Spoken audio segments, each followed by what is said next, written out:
फक्त वय वाढल्यानंतरच गुडघेदुखीचा त्रास होतो का? वयाच्या तिशीत सुद्धा हा त्रास होतो. मग तुम्ही म्हातारे झाले आहात का? तर अजिबात नाही.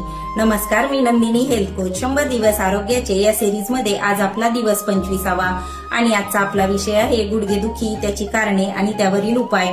पुरुषांच्या तुलनेत महिलांमध्ये हा त्रास जास्त जाणवतो, कारण डिलिव्हरीनंतर बाळाला दूध पाजल्यामुळे त्यांच्या शरीरात कॅल्शियमची कमतरता होते. तसेच मेनोपॉज आणि गर्भाशयाची पिशवी काढल्यानंतर त्यांच्या शरीरात एस्ट्रोजन हार्मोनचं प्रमाण कमी होतं आणि हाडांना रक्तपुरवठा कमी होतो, त्यामुळे कार्टिलेजची झीज होते. दुसरी महत्वाची कारणे म्हणजे वजन वाढ. जेव्हा तुमचं वजन वाढलेलं असतं तेव्हा शरीराचा अतिरिक्त भार तुमच्या गुडघ्यांवर येतो.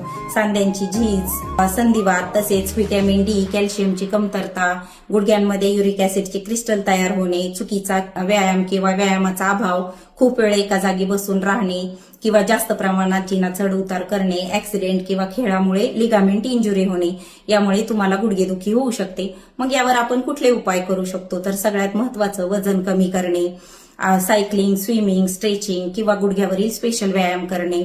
लक्षात ठेवा, पेन किलरमुळे तुम्हाला तात्पुरता आराम मिळतो, परंतु तुम्हाला परमनंट इलाज हवा असेल तर तुमच्या डाएटमध्ये बदल, थोडासा व्यायाम आणि लाईफस्टाईलमध्ये चेंज करणं आवश्यक आहे. व्हिटॅमिन डी साठी रोज सकाळी कोवळ्या सूर्यप्रकाशात 15 मिनिटे बसणे.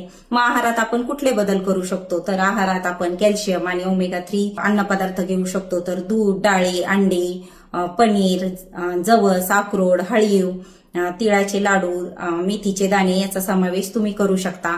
आलं आणि हळद घातलेलं दूध पिला तर गुडघ्याची सूज कमी होते. खूप जास्त त्रास होत असेल तर थंड बर्फाने किंवा गरम पाण्याच्या पिशवीने शेक दिल्यानेही आराम मिळतो. तुमच्याही नातेवाईकांना आणि मित्रपरिवारांना जर कोणाला गुडघेदुखीचा त्रास असेल तर हा व्हिडिओ त्यांना नक्की शेअर करा आणि पुढच्या व्हिडिओसाठी मला नक्की फॉलो करा.